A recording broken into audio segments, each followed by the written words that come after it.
Halo, saya Ifik Arifin. Halo, saya Lili Wasitova. Kita berada di Techniques by Inixindo.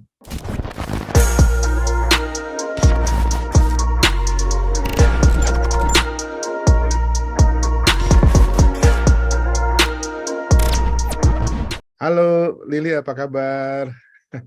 Baik, baik, alhamdulillah sehat selalu. Sehat-sehat Ini aja ya. Ini masa pandemi hampir eh, berakhir, tapi belum berakhir juga. ya ada ini PHP gitu ya, PHP, pemberi harapan. iya. Padahal kita udah senang banget, udah banyak yang wisata ya. Ada lagi Betul, varian baru. Aduh. betul sekali. Anda Ya, kan betul. sama-sama alumni Jerman nih sama saya nih ya. Ya, Titelnya Diepel Ing Aerospace ya kalau nggak salah ya. betul, betul. Aerospace. Gimana ceritanya tuh kok bisa? Apalagi Anda itu kan wanita, perempuan kok masuk ke aerospace gitu. Ya, ya. Kagum campur heran gitu ya. Gimana ceritanya, Li? Gimana dulu? Ceritanya ya, Mm, aerospace ya. Tapi mm, ini artinya satu bidang yang memang tidak dalam gambaran saya pada waktu masih sekolah ya, waktu SMA gitu ya, mau ya. jadi apa. Tapi kesempatan atau itu garis tangan mungkin ya, itu membawa saya ke jalur tugas belajar. Sebenarnya tepatnya saya Ah, itu tugas belajar untuk mm, persiapan memperkuat industri kedirgantaraan di Indonesia. hmm. Gitu Itu pada saat itu. terkait Nah, IPTN atau gimana? Enggak ya?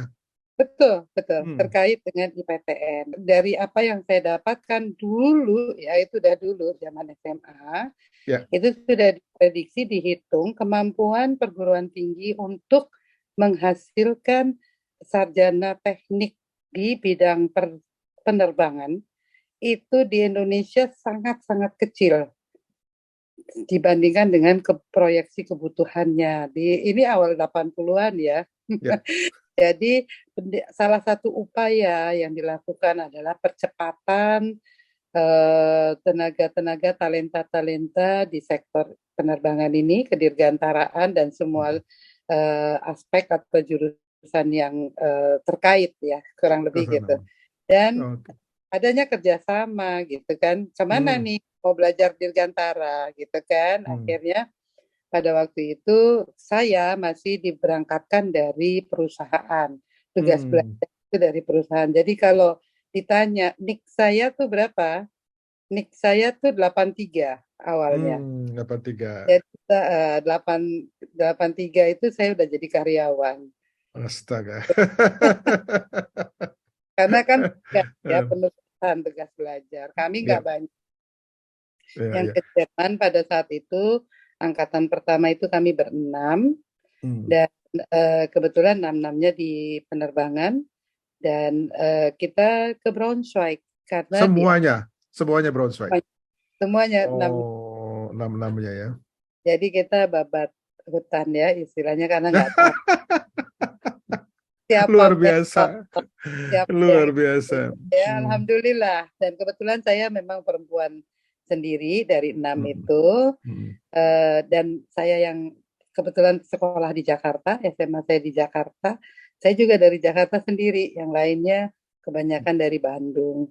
Udah daerah, ya, ya, ya. Di Bandung Tapi, dan Surabaya. Nah, oke, Anda ke sana sebagai karyawan IPTN. Jadi itu. ya, artinya Oh, penugasan dari IPTN penugasan beasiswa ya. laporan Hmm. ke Hmm. IPTN, betul. Mm-mm.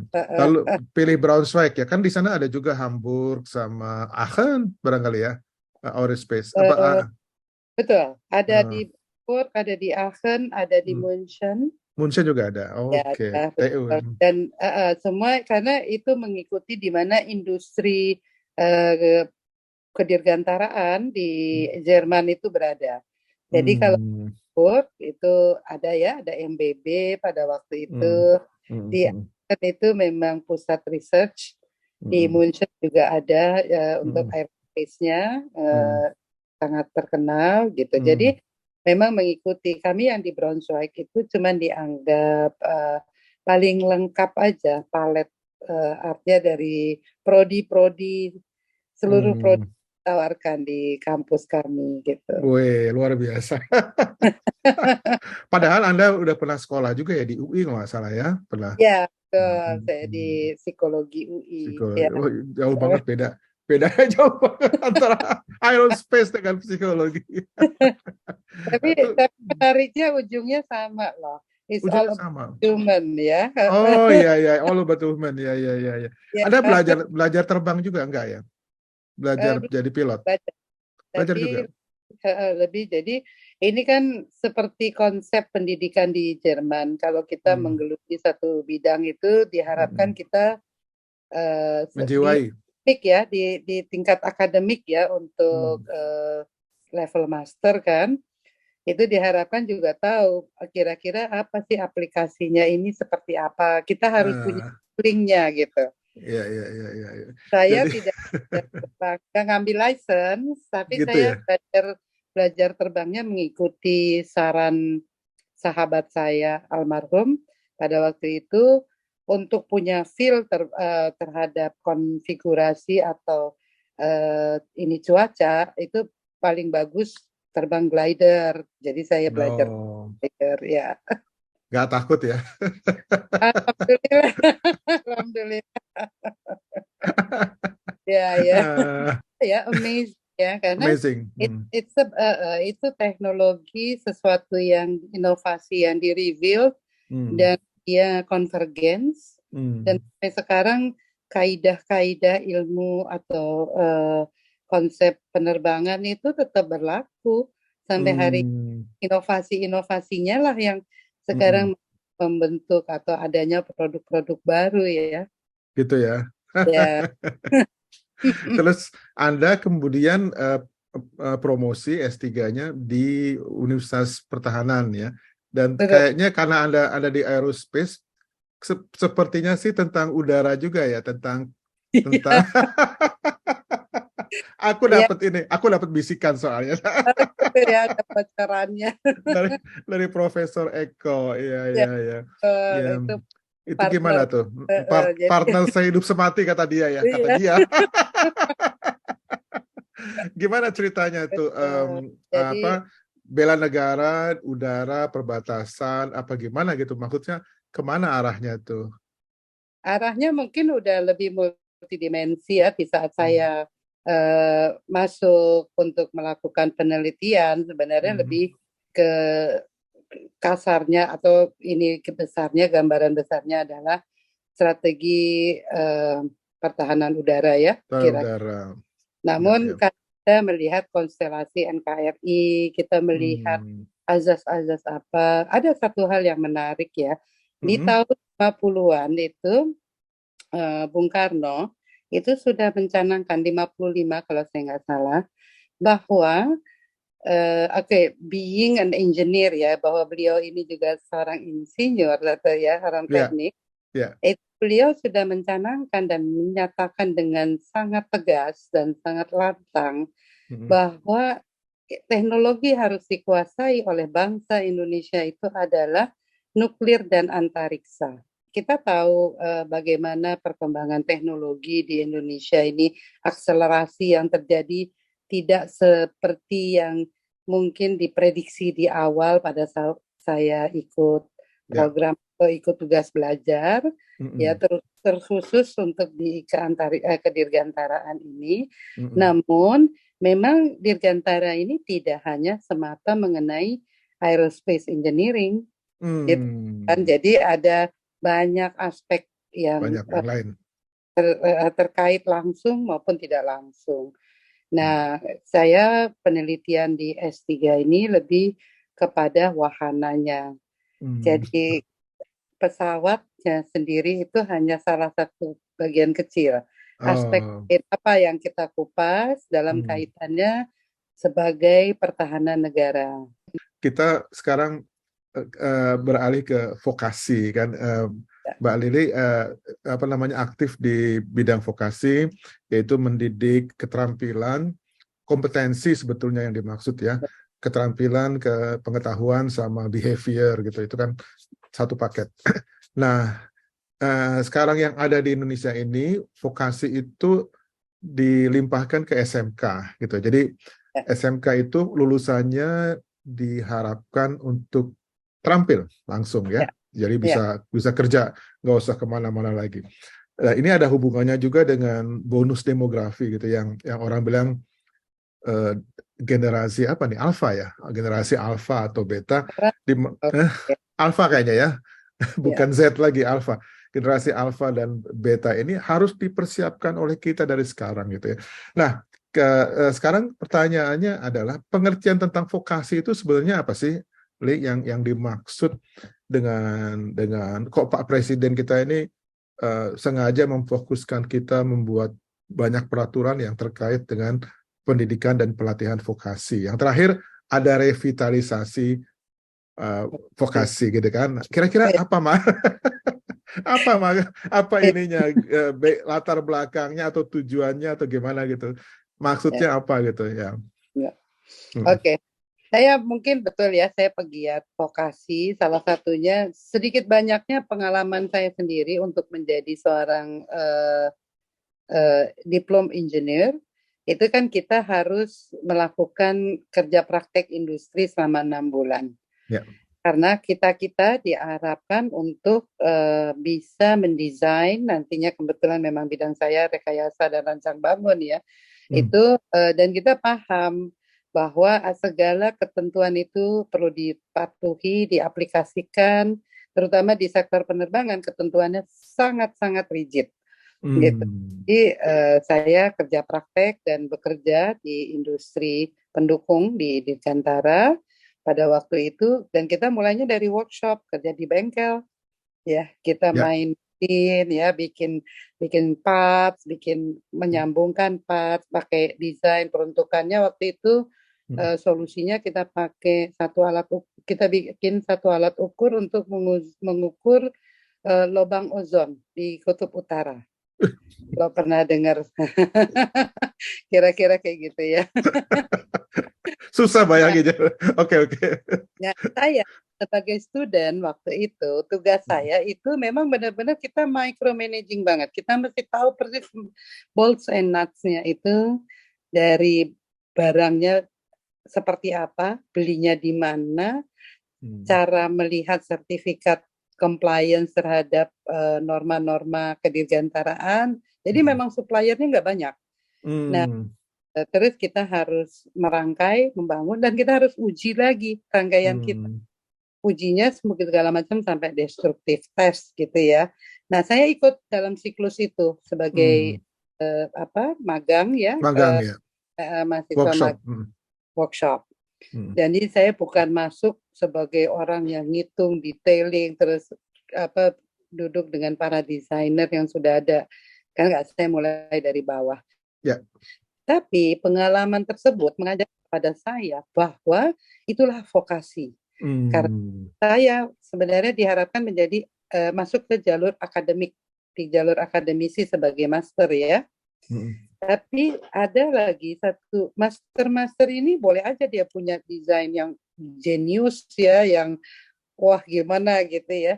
Tapi kalau itu nggak bisa dibikin, nggak bisa dibangun, yang baca gambarnya nggak ngerti atau partnya nggak ada, lalu gimana bangunnya? Dulu kita belum ngomong di digital printing, 3D printing ya Wah, waktu itu. belum ada ya. Ada, modelnya masih pakai CAD ya, Ya. computer edit. Oh, toket. Oh, ya. CAD, CAD-CAM ya, ya. ya pakai CAD CAM gitu. Katia ya biasanya ada di penerbangan. Belum, ya udah di industri besar, mahal soalnya. Oh, mahal Saya itu. pada waktu saya ya gitu. Iya, Nah, iya, iya, iya, iya. tapi untuk kita bisa gambarnya, tapi kita juga harus bisa membaca itu gambar, masuk di workshop seperti apa. Tugas saya Hmm. salah satunya adalah eh, mencari parts-parts tertentu. Nih kebetulan kemarin ada Indo Defense, salah satu perusahaan yang sering saya datengin waktu itu. Eh, Hmm. saya itu kira-kira 2 jam saya harus nyetir ke si pabrikan itu, dan itu Hmm. adalah UKM sebenarnya. Hmm. Supplier Oke. balls and nuts itu ya gitu Hmm. variannya. ke seluruh industri penerbangan, industri pesawat dan turunannya Ya, di ya, ya, Eropa gitu. ya. Nah, itulah konsepsi itulah yang mengajarkan saya bahwa Mm, vokasi ini adalah nanti adanya orang-orang yang sampai bisa mengerti untuk bisa membuka usahanya. Dia nggak perlu tahu seluruh pesawatnya, ya, tapi ya, ya, bagian dari pesawatnya itu dia bisa produksi ya. dan dia bisa menghidupi satu desa itu hidup dari industri itu. Wah, luar biasa. Ya, jadi dan itu ternyata adalah konsep bagaimana Jerman sebagai negara kalah perang di Perang Dunia Kedua yang dilucuti ya, bukan hanya semua hancur, tapi tenaga-tenaga ahlinya pun banyak yang migran ya jadinya. Hmm, Tapi mereka dalam waktu yang sangat singkat kurang dari 20 tahun membangun kembali industrinya. Kekuatannya adanya di UKM-nya, hmm. yaitu punyanya pendidikan vokasi yang mendukung UKM. Nah, Jadi gitu. filosofinya seperti itu. Tidak Ya. semua orang harus menjadi jenius seperti Einstein, tapi seorang ya harus ada orang yang bisa menangkap ide jeniusnya. Einstein bisa diturunkan untuk Terapkan. membuktikan bahwa E sama dengan MC kuadrat misalnya. Iya, iya, iya. Jadi harus ada pelaksananya juga ya. Harus dapat. Implementornya juga ada. Ya, ya, ya. Jadi secara bertahap itu seperti itu. Kemudian Ya. saya kira mendalami karena eh, saya sebagai pelaku awalnya kan nggak ngerti gitu ya. Saya berpikir oh kalau saya jadi eh, diplom ing itu kerjaan saya tuh ya nggak perlu terlalu cawe-cawe tahu. Ternyata saya Hmm. harus tahu walaupun saya bukan bukan orang yang ditugaskan untuk itu gitu ya. Bukan Nah, paham, paham. masternya website itu ada orang itu jago sekali. Dia ngelihat itu udah bisa bilang ini miring, ini nggak sesuai norm. Kalau di Jerman kita punya DIN ya. Ya, ya, ya, punya Ini nggak Din. sesuai nih DIN-nya nggak masuk. Deutsche Pasti reject. Industrie Norm, ya, Deutsche Ya, Industrie Deutsche Norm. Industri. Nah, Ah, tempatnya DIN atau ada ISO, terus ada LN, Luftfahrtnorm. Nah, ya, itulah ya, ada. yang kita yang lebih ini. Itu dia bisa bilang, wah ini kamu pasti apa? Jadi saya satu batang besi ya, alunya pesawat apa? Aluminium khusus, alloy yang khusus itu jatuh sama saya. Jatuh Oh, ada somplak misalnya. Terus ya, ya, ya. meisternya Werkstatt itu bilang, wah ini nggak bisa dipakai, nggak bisa Ganti. untuk karena dia pasti nggak akan lulus di tes destruk Hmm, gitu. gitu ya. Nanti seluruh sistemnya nggak bisa dipakai Hmm, gitu. Jadi hmm, kita mending ganti aja gitu. Nggak perlu dimarahin, tapi saya belajar karena saya hmm. tahu harga satu staf itu berapa. Mahal ya. Mahal Jadi banget. jadi presisi dan apa namanya mungkin safety juga ya kan di situ ada Itu, safety ya kan itu ya. sangat mahal. Jadi yang kayak gitu-gitu harus harus Dan diganti gitu. di situ level of respect saya terhadap uh, Werkstattmeister istilahnya ya. Jadi memang orang-orang yang ahlinya di bengkel itu sangat Vokasi. ya. Itulah tenaga vokasi yang sesungguhnya. Karena Ya, ya, jadi engineer bisa-bisa aja mendesain. Tapi apapun yang kita ini bikin kalau tidak bisa diaplikasikan, ya. maka jadi sulit. Dan tidak semua orang hal yang kedua yang penting di vokasi. Jadi gini, vokasi ini memang bagi negara-negara yang hidup dari industri ya dari awal membangun. Jadi bukan hanya Jerman, diaplikasikan Swiss juga ada vokasi, di Austria ada yang saya tahu di Hmm. Blok Timur. Mereka ini membangun industrinya karena apa? Karena memang orang di sana punya hasratnya itu untuk mandiri. Secepat mungkin saya bisa bekerja menjadi terampil dan ada industri yang dituju gitu. Jadi Hmm. bahan industrinya berkembang dan kebutuhan SDM-nya untuk hasrat untuk mandirinya ini besar Ya, gitu. ya. Jadi mereka tidak semua orang di sana itu mau masuk universitas harus jadi sarjana apa-apa itu Ya, enggak. ya, ya, Nah, ya. konsep dasarnya itu. Ya. Kenapa kita ada percepatan waktu itu dan juga ini masalah industrialisasi karena pada waktu itu saya kalau nggak salah perpindahan dari Repelita 2 ke 3 atau 3 ke 4 ya, salah satu di saat udah masuk seindustrialisasi. Konsep berpikirnya industri itu akan berbeda dengan konsep berpikirnya agrari. Hmm. Nah, ini disinilah pentingnya dibangun. Maka SMK itu juga bukannya berarti di sektor agraria tidak perlu SMK ya, perlu banget. Terutama saat ini ya, di mana teknologi itu sudah bisa sangat menjadi faktor penentu di dunia agraria. Ya. Nah, itu pentingnya di situ ya, vokasi. Jadi vokasi itu bukan satu, kalau di Jerman atau di negara-negara yang mengaplikasikan vokasi dengan sangat dengan pride ya, dengan satu Kebanggaan ya. itu memang mereka menyediakan slot tenaga kerja itu, memang mereka lah ahlinya nanti Ya. di segmen tertentu ini gitu. Ya. Contohnya kalau ya. Swiss sedikit ya, Ya. Swiss itu vokasinya lebih ke industrinya kan industri jasa ya, Ya. perbankan, perhotelan, ya hospitality. Nah itu pun sama, mereka vokasikan tenaga-tenaga itu dididik dan sangat-sangat ketat. Mereka tidak harus menjadi seorang sarjana atau profesor tertentu, hanya sedikit.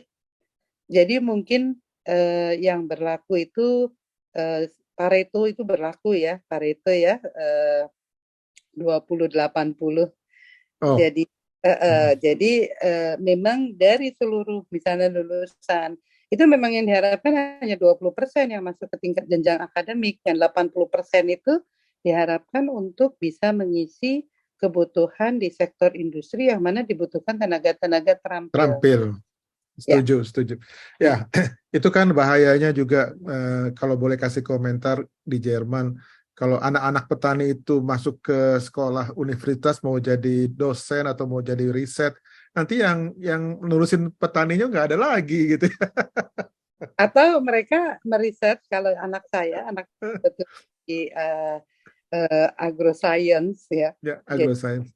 Sektor agrar ya, itu memiliki lahan ya, ya akhirnya secara natural itu mereka mungkin tidak lagi bertani dalam tanda petik dengan cara yang ada, tapi mereka mengembangkan dari apa yang mereka sudah gitu. Nah, sampai anak saya bilang, aduh kok saya ini ke sawah aja belum pernah, teman-temannya udah ya, ya susah. Iya. Tapi tidak dosennya atau di ekosistemnya dia memang tidak mengharuskan gitu, karena kan banyak segmen gitu. Walaupun dia tetap ya itu dia akan memvokasikan, udah lulus ya.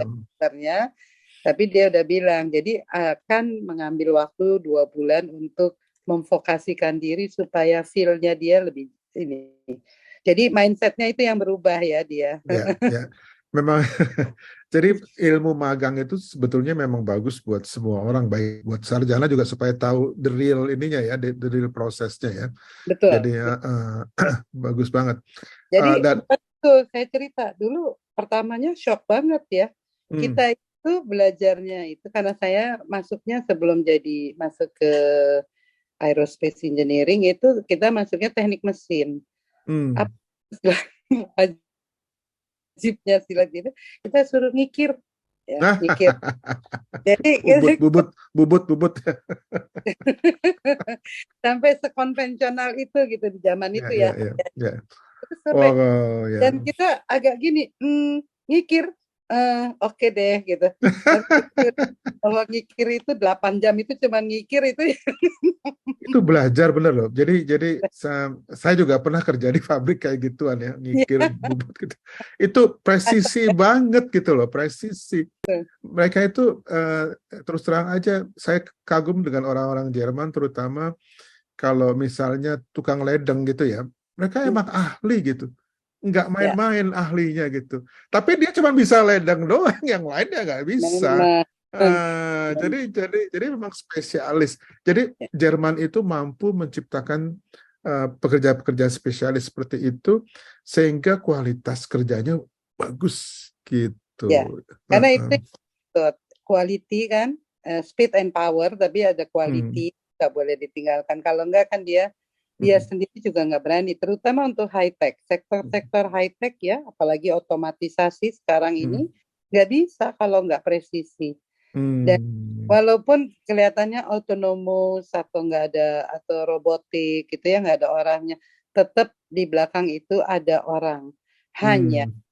orang ini yang dibutuhkan sekarang kualifikasi yang berbeda, keterampilan yang berbeda, bukan Hmm. lagi orang yang bisa kerja seperti mesin. Jadi apa yang sudah bisa dimesinkan, ya mesin. Orang yang di Hmm. belakang ini sudah dibutuhkan kualifikasi yang lebih tinggi, daya Hmm. analitik yang lebih tinggi, Hmm. dari punya artinya salah satu contoh analitik yang lebih tinggi di sektor 4.0 itu adalah sudah membaca prediksi bahwa oh kalau ini begini berkelanjutan maka produksi lain yang sekian dari batch sekian sampai batch sekian ini akan tidak memenuhi syarat. Itu analitik. Jadi dia akan Hmm. mengurangi damage controlnya itu Damage. bukan damage Hmm. controlnya itu bukan by system tapi disitulah kemampuan seseorang diuji gitu. Oke. Kan berbeda kebutuhannya, jadi orangnya tetap dibutuhkan dan tetap banyak, nggak Sudah bukan banyak. Oke. gitu. Nah, sekarang kembali ke vokasi TVET ya. Kan ada istilah TVET tuh dari Betul. UNESCO, yaitu technical, apa lagi ya? Vocational Technical, vocational, education education dan training ya. ya. Nah, kira-kira apa namanya? Udah lama juga sih mengharapkan bahwa kita dibantu oleh pemerintah Jerman. Jadi kayaknya klop banget gitu ya sama Lili ya, dari Jerman juga, vokasi juga. Uh, Kira-kira kenapa kita udah tahu bahwa Jerman itu di vokasi sangat bagus gitu.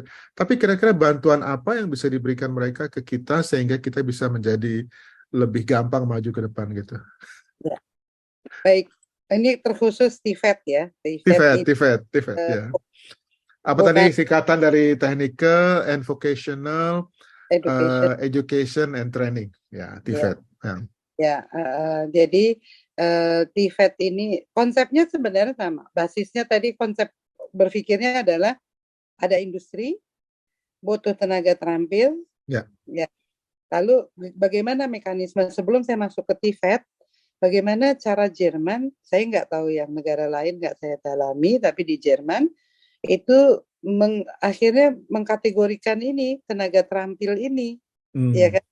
Tenaga terampil yang divokasikan. Ternyata ada Oh, lebih 350 bidang wih, yang banyak. divokasikan. Jadi kalau saya tadi ngomong contohnya mechanical itu ya masih Engineering.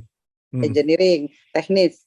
Hmm. Tapi sampai untuk misalnya barber ya, untuk orang yang Tukang cukur, tukang cukur, salon ya, untuk buka salon. salon. Itu pun sebenarnya masuk vokasi. Ya.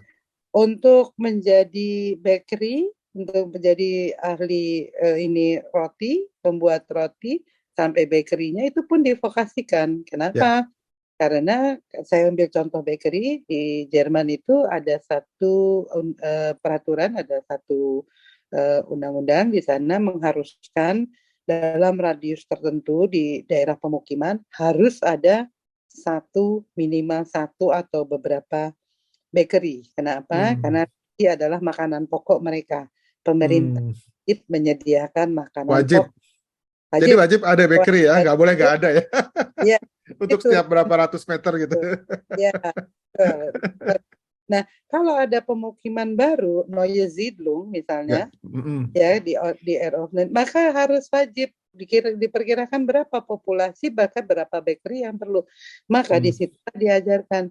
Dan cara mengajarkannya itu bukan hanya orang itu terampil bikin kue, bikin roti, bikin cake, bikin semua yang ini. Pertama harus mengikuti semua standar yang berlaku, standar ini ya seperti kalau di sini BP POM ya di sini. Hmm. Tapi juga mereka diajarkan financial literacy-nya juga diajarkan. Jadi juga tata kelola bakery seperti apa. Kenapa? Karena diharapkan mereka nanti yang menciptakan lapangan pekerjaannya mereka sendiri. Ya, ya, ya. Itu konsepnya. Maka ada badan ini yang memberikan guideline, panduan itu, dan termaintain. Dia bukan di kementerian, dia di satu badan tersendiri yang akan menjadi bekerja sama. Jadi ada kerjasama 4 pihak sebenarnya. Quadruple helix. Ya, jadi saya nggak bergerak dari quadruple helix. Ada orang yang sudah maunya menyebutnya pentahelix, saya nggak quadruple karena tidak ada ya di situ ya.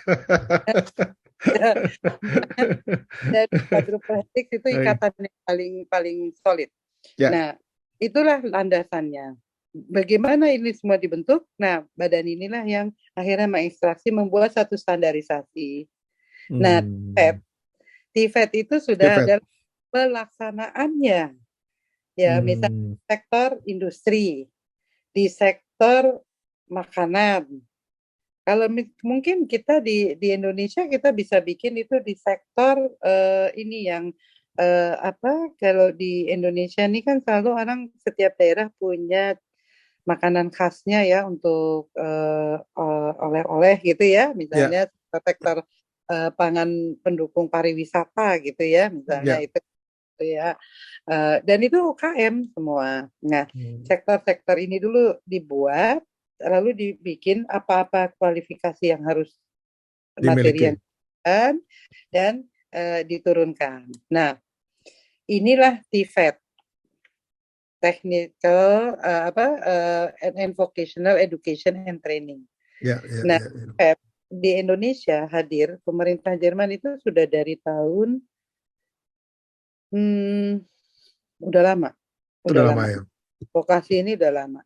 Kalau yang saya tahu dulu namanya disebutnya link and match atau pokoknya nama boleh macam-macam ya. Ujungnya apa dikerjain. Satu saya tanya filosofi dasarnya apa sih yang ingin dicapai? Ya, saya tidak pernah membayangkan bahwa tenaga terampil yang masuk kepada sektor let's say UKM ya, tadi Bolts and Nuts itu UKM tapi mendunia.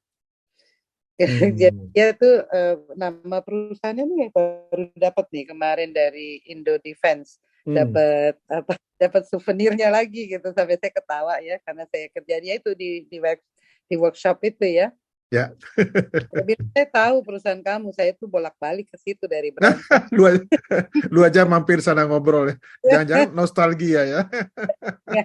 Tapi saya tahu dia mendunia dan dia tidak bergerak, dia fokus, sangat fokus sama produknya dia. Ya, ya. Maka itu tipikal Jerman tuh. Ya, dia dan artinya dia kalau mau bikin usaha lain dia akan bikin lagi. Jadi nggak yang itu didomplengin gitu. Karena kalau dia nggak produksi, industri pesawatnya juga nggak produksi. Misalnya kan untuk MRO ya, untuk maintenance ya, kan kalau pesawat itu pakai keling ya, nyambungnya pakai kalau keling ya. Nah, kalau MRO itu kan diperiksa bisa aja ada kelingnya yang damage harus diganti. Maka selalu harus ada spare part-nya. Kan kalau itu barang nggak ada. Ya. Keling, pesawatnya nggak bisa terbang. No. Ya. Kurang lebih kan kalau disimplify kayak gitu ya. Jadi TVET ini sudah ada dan saya di tahun 2016 itu sudah duduk sampai gini loh, sampai tim TVET ini dibentuk dan membantu di Departemen Pendidikan dan Kebudayaan kita, membantu dan bersinergi juga dengan SMK. Jadi TVET tidak pernah menyasar kepada perguruan tinggi. Gitu. Yeah. Jadi perguruan tinggi approach-nya itu harusnya itu tadi, bedanya gini. Kalau anak sekolah SMP, kalau ini konsep pendidikannya adalah pada saat SMP itu sudah dideteksi anak ini begabung ya, begapnya di mana misalnya. Ya, artinya Bakatnya ya. bukan cuma bakat dan kemampuan dan Bakat ke fashion, boleh fashion apa namanya? ya Hasratnya gitu mau kemana ya gitu. passionnya di situ Bakat ya. ya. Mungkin dia pintar, tapi dia passionnya adalah saya mau mandiri, saya mau kerja. Maka Hmm. dia tidak akan masuk gimnasium, Oh iya iya iya iya. ya Jadi kan? nggak perlu harus ke universitas, jadi cukup Karena dia sampai tidak ya di jalur universitas, maka ya dia akan ya masuk lergang, gitu kan? ya Lergang ya ini ya, ya. vokasi. Vokasi ya ya Nah, di kita kan bisa ke SMK.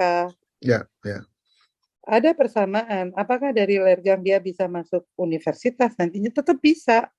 Tapi dia sudah jadi dulu, udah bisa, ya kan? Baru Hmm. nanti mid that side dengan berjalannya waktu dia akan mengupgrade dirinya sendiri. Kalau dia mau mengupgrade untuk satu degree, ya dia masuk universitas. Ya ya ya. Gitu.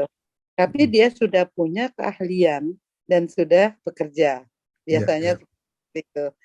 Hmm. Nah, TVET yang diadakan di sini, tahu saya pada waktu itu, karena ini 2016 saja saya udah dapat ininya, panduannya.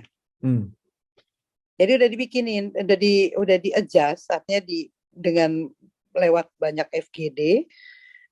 Jadi itu sebenarnya bukan sesuatu yang baru. Hmm. Ya, bahwa kebutuhan itu perlu, ya kita perlu memacu kita perlu menciptakan lapangan kerja baru, ya disitulah inovasinya dan melalui vokasi itu salah satunya. Tetapi yang paling penting kalau ingat saya tanya yang di awal, apa yang berubah dari filosofinya nih apa, konsepnya apa Hmm. mau Hmm. dicapai dengan revitalisasi ini misalnya gitu. Hmm. Hmm. Karena ini bukan komoditas, ini serius gitu loh. Kita mengajarkan satu hal yang satu keterampilan. Contoh, saya mengadopsi pada waktu saya menjadi profesional di bidang telekomunikasi. Jadi sesudah lepas dari desainer pesawat, saya alih industri, saya Ya. pindah ke industri telekomunikasi, berkiprah lama. Salah satunya pada waktu itu ada booming di sektor telekomunikasi. Booming ini membutuhkan tenaga kerja siap pakai yang instan. Market Hmm. ya tidak menyediakan. Kita coba datengin semua, banyak, nggak semua ya, banyak universitas untuk menawarkan, menanyakan, menyeleksi, tidak ada. Hmm. Jadi ya udah, kalau gitu kita bikin program. Artinya saya pada waktu itu membuat program satu edukasi yang kompak, yang di ujungnya itu mereka akan mendapatkan kesempatan bekerja. Kalau mereka bagus, kita hire. Hmm. Kalau mereka nggak bagus, kita kasih sertifikat. Dia bisa apply di tempat lain. Oh, oke. Ya bagus nggak bagus, artinya sesuai Hmm. dengan yang kita perlukan. Ya ya ya. Kita butuhnya ratusan waktu itu. Hmm. Jadi itulah yang terjadi. Jadi setiap industri itu pasti akan mencari solusinya akhirnya karena hal ini tidak terdeteksi dengan baik dan tidak diciptakan. Kalau ada pun insinyur-insinyur telekomunikasi, mereka akan memilih masuk ke perbankan karena gajinya lebih seksi. Ah, itu. Ya kan? Iya. Lemes dia langsung. Enggak, Iya. ini real loh. Ini real. Soalnya artinya kita ini mindsetnya ini tidak dibentuk untuk konsisten, Hmm. Ya, ya ya, kan? ya. Ya, ya, ya, ya. Ya, Terlalu harus keras. ada perbaikan, harus ada perbaikan. Konsisten mungkin terlalu keras ya, bukan itu. Ya, ya, ya. Artinya dinamika yang ada seperti itu, ya. Mm-mm, mm-mm, Dan akhirnya apa yang saya lakukan itu masih di tenaga engineering ya. Saya nyari mm-mm, engineer waktu itu. mm-mm. Akhirnya saya dapat sekitar 350 engineer yang saya pakai dari 1.000 Luar ya biasa. pada waktu itu gitu. Pada Nah, waktu ya, ya, ya, ya, ya, ya. di level engineer minimum S1 dong kalau di sini. Dan Hmm, itu pun sendiri kita betul-betul harus pantau, saya harus bikin tim kerja yang hmm, semua bagian harus mengevaluasi, memberikan masukannya supaya tercapai target dan kinerja yang ingin kita yang sudah kita tetapkan gitu. Karena akselerasi ya, saya itu satu hal yang saya ngerjainnya waktu itu luar biasa, tapi setelahnya saya sangat happy ya buat mereka, karena mereka terbukti dari 350 itu yang saya pantau, karena akhirnya kita pantau performansinya, kita pantau betul ketat, dan HRD kita libatkan, itu mereka semua performansnya di atas rata-rata. Wow. Jadi memang harus ada mentornya, harus ada coachnya, harus ada satu goals yang jelas ya di situ. Itu akan membuat mereka ternyata kita bisa, dan kita bersaingnya dengan tenaga kerja dari China ya waktu itu, semuanya sangat rebutan gitu, kepengen nih tenaga ini nih yang sudah kurang lebih hampir 2 tahun ya di bawah supervisi saya langsung gitu. Itu berapa lama pendidikannya atau pelatihannya itu untuk membentuk 350 orang ini? 6 bulan? Modul enggak sampai. Karena kita kan, jadi kita bikin kompak, kita press. Tapi betul-betul setiap sektor itu ada. Dan sampai hari ini saya pun masih lihat, dan saya happy sama mereka. Pada saat itu nggak ada yang menawarkan hal tersebut ya, dan itu nggak bisa dikerjakan kalau kita nggak monitoring ketat performansnya atau perkembangannya. Nah, TVET yang dilakukan, yang sudah diberikan, ini adalah salah satunya tools.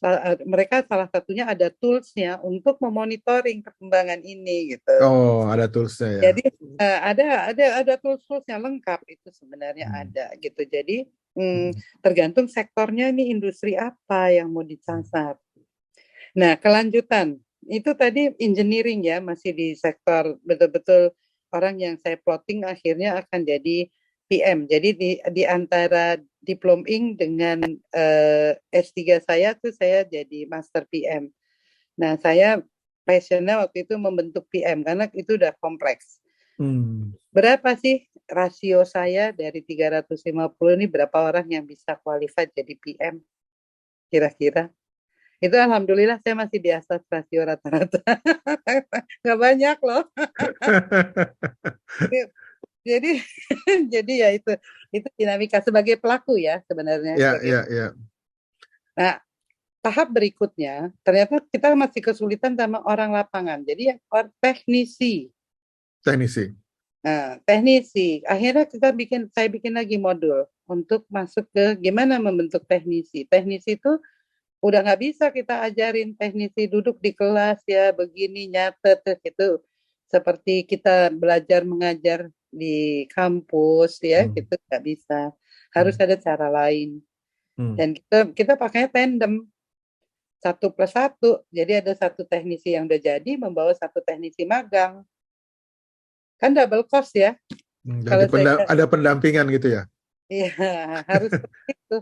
Tapi hasilnya itu sampai saya mencoba terakhir itu ada teknisi yang membentuk teknisi di Papua untuk orang penduduk orang asli di sana. Itu begitu mereka bisa naik power, saya senangnya minta ampun. Saya tuh sampai terkagum-kagum kemampuan kecepatan mencatat, karena gini, kita tidak membekali yang lain kecuali buku dan bolpen pada waktu kita memberikan teori. Semua nyatet. Semua nyatet, dan dia betul-betul, karena ada orang-orang yang memang ingin maju ya, dia itu mencatat dengan sangat detail. Misalnya kalau teknisi itu kan apa, kita buka kabel, kita crimping misalnya ya, kita itu harus tahu crimping. Jangan sampai satu sistem itu down karena kita crimping kabelnya ngaco atau bebat ininya ngaco gitu ya. Itu kan harus precise dan on quality. Tapi di lapangan misalnya. Itu saya tuh sampai merinding ya, saya kalau ingat itu ya. Itu ada satu anak yang dia tuh nyatetnya itu betul-betul digambar si kabel. Detail banget. Ini loh cara motongnya, yang ini alatnya di gimana, tapi dengan kecepatan yang segitu. Karena kan itu cepat prosesnya. Cerita kan, ininya instrukturnya kan cerita di depan, ini loh begini caranya, ini segala gini-gini. Dan si anak ini mencatat dengan cepat dan bagus.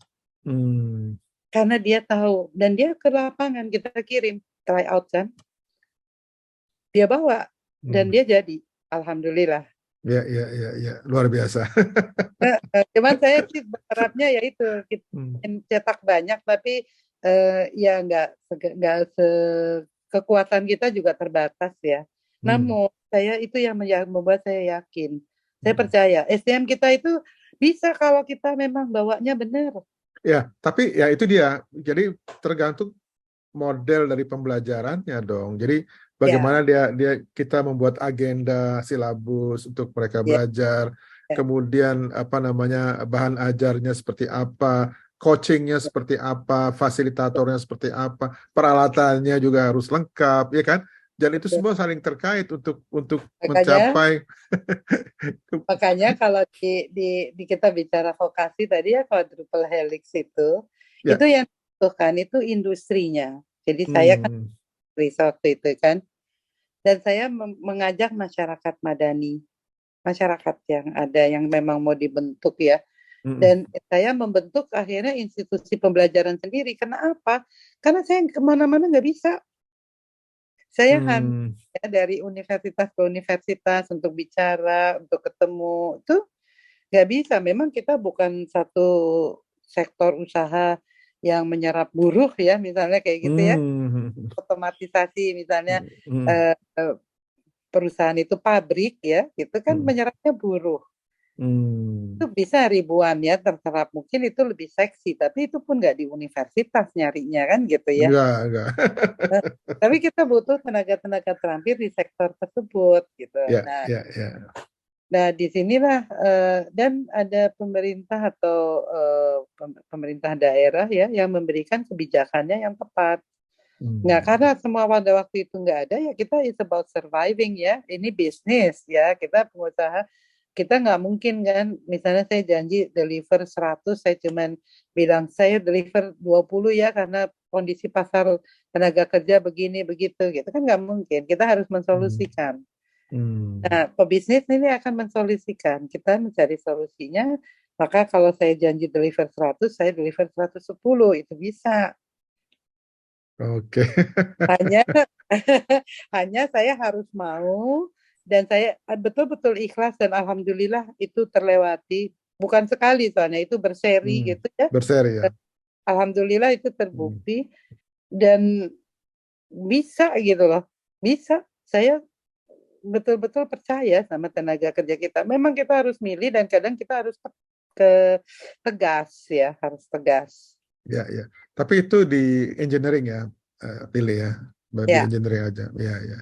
Karena kita kan kan kita juga ada profesi-profesi lain yang mungkin ceritanya beda juga. Ada satu hal, saya ceritakan profesi lain. Ini hobi saya. Ya. Hobi saya menyelam. Kebetulan saya instruktur selam. Wow. Jadi karena ini tadi kan nanya di awal, saya belajar terbang nggak? Saya belajar terbang, tapi sahabat saya almarhum itu tetanggaan kita. Terus saya tuh kayaknya saya nggak terbang dulu deh, karena biasanya saya ikut dia yang pilot gitu kan. Itu terus ya udah ganti, akhirnya kita nyelam aja deh. Nyelam. Bagus juga kalau pandai menyelam kan bisa safe gitu ya. Kalau ada apa-apa gitu ya. Ada kaidah yang sama, ada strömung ya tetap ya. Ada strömung ya. Lalu gimana? Bukan Luftströmung tapi Wasserströmung ya. Wasser itu yang ada mirip ya. Mirip, kaidahnya tetap sama, 3 dimensi dia. 3 dimensi. Okay. Jadi tanya tadi, kalau misalnya tidak ada, bukan ini teknik ya, bukan engineering. Nah, menjadi instruktur selam itu kita juga penuh dengan regulasi dan competence. Ya. Kita yang menjadi instruktur, apalagi kalau dikaitkan bahwa kalau jadi instruktur ngelatih punya student, kita dibayar. Artinya itu menjadi keterampilan yang menghasilkan income kan gitu. Betul. Ya, maka Kompeten. kompetensi Kompeten. kan Kompeten. jatuhnya ke kalau mau bikin cari acuan regulasinya kan ke Depnaker. Iya, Betul ya? betul, betul, betul. Nah, jadi Sertifikasi ya, profesi. betul. Jadi Heeh. saya ikut waktu itu sebagai tim Hmm. yang salah satunya untuk wisata bawah laut, wisata Oke, ke bahari lah, wisata bahari. asik tuh. Nah, apakah itu diberlakukan? Sama, kita harus Hmm. terutama kalau untuk Indonesia terutama ya untuk SKKNI-nya untuk wisata bahari ini jadi sangat penting. Kenapa? Hmm. Kita ini lautnya 2/3, Hmm. Luas. pantainya terpanjang, ya kan? Jadi kalau kita tidak menggunakan aset yang di alam ini berikan kepada kita untuk menjadi income bagi mereka-mereka yang di pesisir, ya kita bersalah dong. Rugi-rugi ya. Kita tidak boleh juga membiarkan mereka beroperasi tanpa standar Ya, prosedur kerja. setuju. Kenapa? Karena resiko yang ditanggung itu kan ada resiko nyawa. Hmm. Nah, Betul. inilah yang membuat itu menjadi sangat penting. Hmm. Gitu. Jadi rigid. Maka kami sebagai instruktur pun rigid. Kadang kita tuh ada general rules and itu standarnya itu mesti hafal.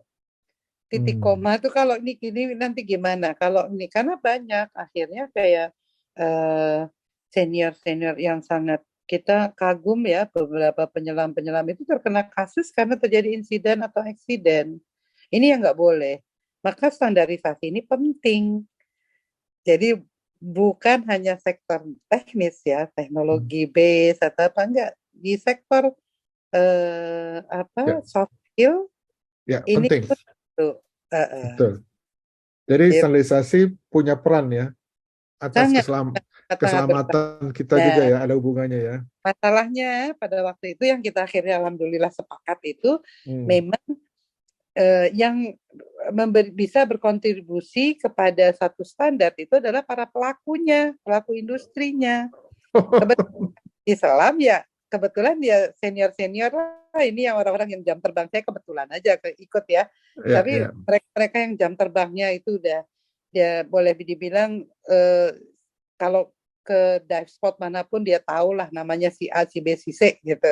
hmm. Iya, mumpuni gitu kan. Jangan Hmm. orang yang bikin standar itu orang yang tidak tahu perilaku Nah, tantangan yang dihadapi itu apa. betul. Jadi mesti harus pakarnya juga ya. Ya, jadi konsep awalnya Heeh. filosofinya tetap sama kan. Ya, Dulu detailnya orang belajar sebagai penyelam, pemula, kita belajarnya hal-hal sangat mendasar, tapi ya. begitu berjenjang kita pun dengan menambah pengetahuan dan Hmm. skill juga tanggung jawab kita bertambah Ya, gitu. setuju Nah, banget. Jadi ini vokasi itu semua seperti itu, ya. seperti itu. Jadi kita memang harus mengacu pada standar, baik Ya, standar nasional, kalau bisa malah standar internasional ya. betul, Iya kan? betul, Ya, betul. jadi kita punya, karena saya yakin kalau orang bekerja tanpa standar itu kayak buta gitu. Jadi dia mau ke arah mana, nggak tahu ke arah mana gitu. Jadi nggak ada tujuan, nggak ada apa gitu ya. Jadi Betul. kita emang perlu standar. Apapun profesinya. Apapun profesinya. Tapi selalu ada, jadi selalu ada. Jadi bukan itu, bukan regulasinya. Gini, pasti industri itu akan lebih cepat berkembangnya. Kayak yang saya cerita tadi, Ya, saya bisa hitung kebutuhan saya, tapi pasarnya ini akademisi ini tidak menghasilkan orang-orang yang pas. ya, ya. Ya, Itu orang pas ini bukan hanya skillnya aja, tapi kemauannya juga. Jadi ibaratnya gini, anak baru lulus pengennya gajinya manajer, kayak gitu kan nggak pas. ih, itu di mana-mana kayaknya tuh. Baru lulus Ya, minta ya, 10 kalau juta sebulan. kayaknya terus saya juga agak gini, walah, oh gitu ya, oh gitu. Eh, Kita sebagai yang ini, oh bagus ya, mudah-mudahan ada menemukan. ya. Ya kita nggak mau bilang apa, kan nggak bisa. Halus banget ya. Tapi benar. kita harus dari bawah lah ya, jangan tahu-tahu kita mau ini Nah, ya. kesadaran membangun kompetensi ini semua ada di sektor pendidikan ini.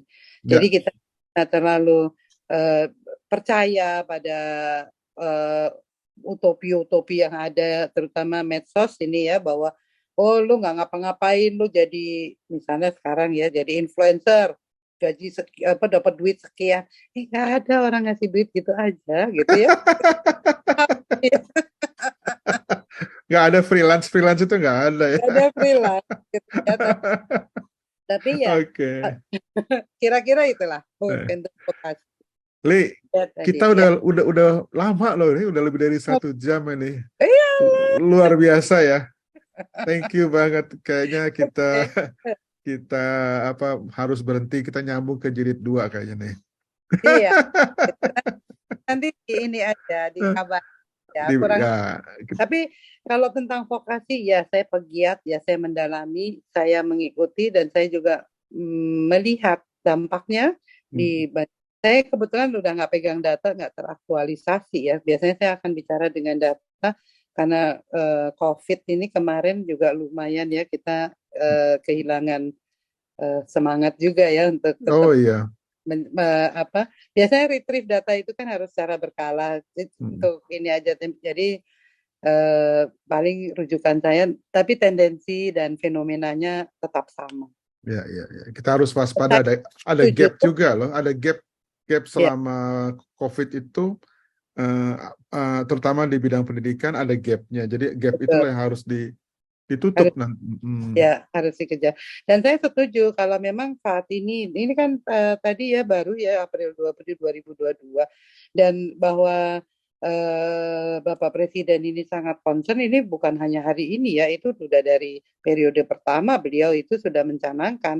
Hanya orang ini kalau mau bicara itu tuh mesti kuat dulu filosofinya dan juga membuat perangkatnya, karena ini bukan masalah regulasi saja. Bukan Regulasi maksud saja ya.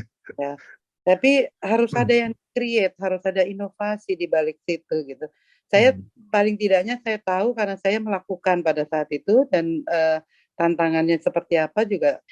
Kita juga perlu memahami sekali. Ini saya notifikasi agak penting ya. Kita perlu sekali memahami, terutama para pengambil kebijakan, bahwa kita nggak bisa berlambat-lambat karena demografi dan juga tantangan zamannya berubah. Nah, harus kita lebih agile, betul-betul harus bisa menangkap semua peluang yang ada dan juga bertindak. Ini is something really serious gitu. Nggak perlu orang yang banyak, tapi perlu satu keputusan. Sama-sama. Salam kompeten gitu ya. 1, 2, 3. Salam kompeten. Thank you. Thank you.